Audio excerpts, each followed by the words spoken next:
अब हम बात कर रहे थे कि पूर्वी जर्मनी के एकीकरण के बारे में, जो ये हमारा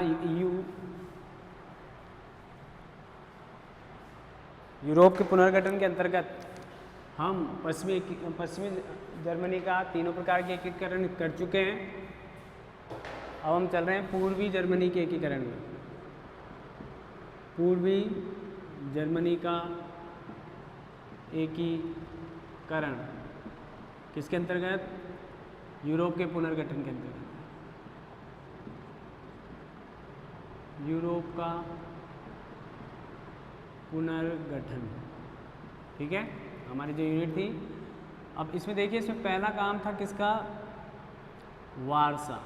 ये हमने पहले भी चर्चा कर ली है, इसलिए इसको इतना इम्पोर्टेंट नहीं मानते हुए काम करेंगे। पहले हमने कर रखी है, वैसी की वैसी है। वारसा पैक्ट 11 से 14 मई 1955 को बैठक हो रही है। फिर 14 मई 1955 को इसकी स्थापना की घोषणा कर रहे हैं। कौन कौन है? USSR, हंगरी, पोलैंड, पश्चिम जर्मनी, हंगरी, पोलैंड, पश्चिम जर्मनी, बुल्गारिया जिसको कहते हैं, बुल्गारिया, रोमानिया,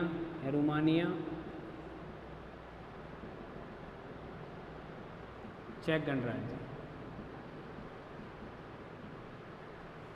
इन देशों ने आपस में संधि करी और इस संधि को वारसा पैक्ट के नाम से जाना गया। इसकी घोषणा हुई इस दिन। क्या था? परस्पर सहयोग और मित्रता के आधार पर। क्या आधार रखा इन्होंने? परस्पर सहयोग और मित्रता के लिए ये संधि की थी। हम इसको पहले भी पढ़ चुके हैं, इसलिए इतना इसको रोल नहीं देते हुए मैं आपको बताना चाहता हूँ कि इतना बड़ा रोल नहीं रहा इसका, इतनी क्रांतिकारी नहीं रही थी ये, ठीक है।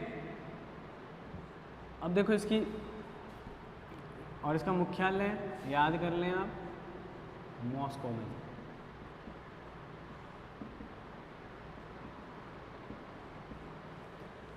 जो मैं आपको बताना चाह रहा हूँ कि नाटो के साथ इसकी तुलना और समानता की बात करेंगे तो पहली बात तो ये है कि नाटो में सभी सदस्यों की सहमति आवश्यक थी, जबकि वारसा पैक्ट में ऐसा कुछ भी नहीं है। वहाँ का नेतृत्व किसके द्वारा किया जा रहा है? लीडरशिप कौन कर रहा है? लीड कौन कर रहा है? रूस कर रहा है। रूस लीड कर रहा है, तो रूस का प्रभुत्व ज़्यादा है इस ग्रुप में, जबकि नाटो में ऐसा नहीं था। नाटो में सदस्यों के प्रवेश के लिए सभी सदस्यों का, नए सदस्यों के प्रवेश के लिए सभी सदस्यों की सहमति आवश्यक थी।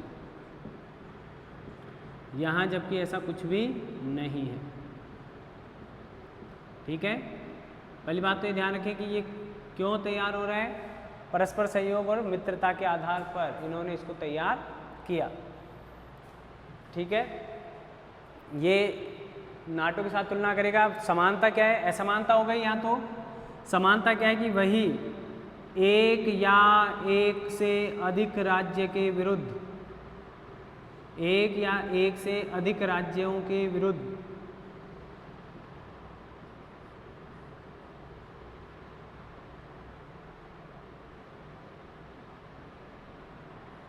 जब एक या एक से अधिक राष्ट्र द्वारा किसी भी तरह का सैनिक कार्यवाही की जाएगी तो सभी सदस्य देशों द्वारा भी उस राष्ट्र को जिस पर आक्रमण हुआ है सहायता देने के लिए ये संधि की गई थी। यानी नाटो की तरह ही अगर एक भी देश पर आक्रमण होगा, नाटो के किसी सदस्य देश पर, तो संपूर्ण नाटो पर ही वो आक्रमण माना जाएगा। ऐसे इन्होंने भी कहा कि जो वारसा पैक्ट के सदस्य राष्ट्र हैं, यदि उन पर किसी तरह का कोई अटैक होता है, किसी भी एक या एक से ज़्यादा राष्ट्र पर भी, किसी एक या एक से ज़्यादा राष्ट्र के द्वारा, तो सभी सदस्य राष्ट्र उसे सहयोग देंगे। वह सहयोग किसी भी स्तर पर हो सकता है, चाहे सैनिक हो, आर्थिक हो या राजनीतिक आधार पर वह सहयोग किया जाए, ठीक है। तो इनका आधार था। अब इसकी स्थापना करने का देखो उस समय क्या क्या कारण रहे। एक तो कारण रहा सबसे बड़ा, अभी हम जैसे बात करेंगे उसको, तो पहला कारण अगर मैं लिख दूं, पश्चिम जर्मनी का नाटो में प्रवेश। इसलिए मैंने आपको जब नाटो के प्रवेश की लिखाई थी तो मैंने सन भी लिखवाई थी 1955 में, 1955 में।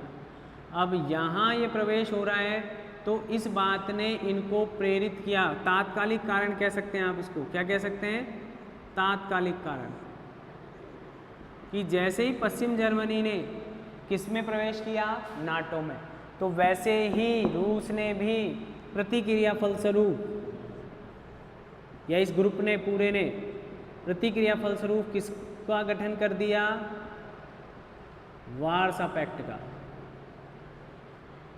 ये भी कैसा संगठन है, सैनिक संगठन। क्यों है, क्योंकि इनको क्या चाहिए, सैनिक सहायता चाहिए, और वह सैनिक सहायता उपलब्ध करवाने के लिए इन्होंने क्या कर दिया, इसकी स्थापना कर दी। तात्कालिक घटना ये है।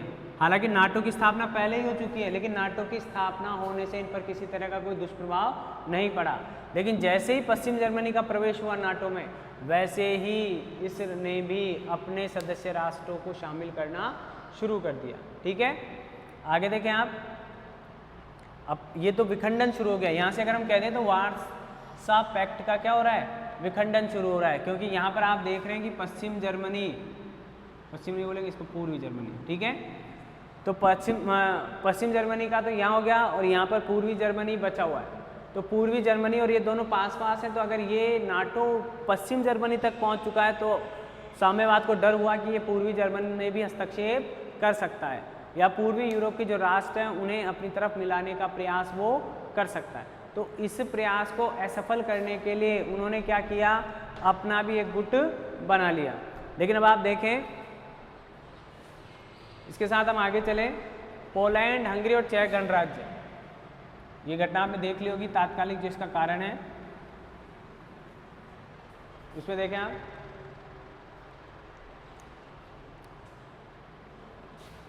हंगरी,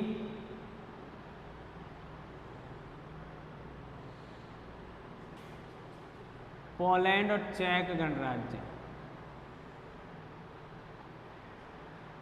ये कब आ गए, यहाँ से अलग, यानी हम एक तरह से विघटन हो रहा है किसका, वार्सा पैक्ट का। ये यहाँ पर 1995 में अलग हो चुके हैं।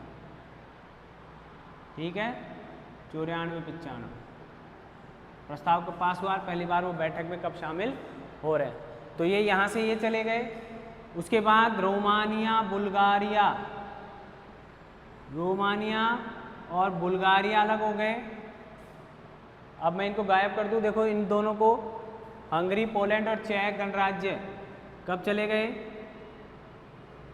1994-95 के दौरान, यानी कब सदस्य बने और कब बैठक में भाग लिया। फिर बुल्गारिया और रोमानिया आपको पता है 2004 में चले गए। 2004 में बुल्गारिया और रोमानिया इस संधि से गायब हो गए। ठीक है, अब आप देख रहे हैं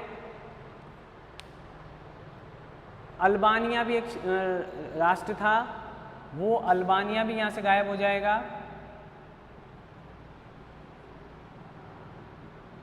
ठीक है, अल्बानिया भी गायब हो जाएगा। उसके बाद